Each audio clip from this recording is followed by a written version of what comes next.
बिहार के बारे में जो मूर्खतापूर्ण बात करता है अज्ञानी है। बिहार के संस्कृति और संस्कार को जानता नहीं है।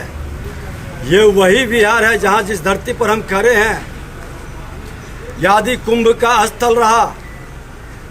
लोग कहते हैं लोक कथा में कि समुद्र मंथन इसी बिहार के अंदर इस धरती पर जो मिथिला मगध और अंग के त्रिवेणी मंदार पर्वत इसी धरती पर, बासुकीनाथ बाबा बासुकीनाथ इसी धरती पर, और जहाँ से कई धर्मों का उद्गम स्थल रहा, ज्ञान विज्ञान की भूमि रही, अखंड भारत का निर्माता रहा, चाणक्य और चंद्रगुप्त जैसे शासक रहा। और उस धरती के बिना देश का इतिहास अधूरा है।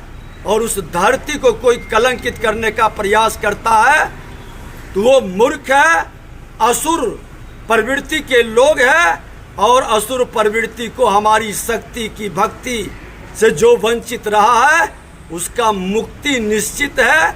इस धरती से वैसे असुरों का नाश निश्चित है। जीएसटी को लेकर के तेजस्वी यादव ने सवाल उठाए कि बिहार को उन्होंने बोला फायदा होगा, लेकिन इससे कुछ नहीं, कंफ्यूज कर रहे हैं लोग।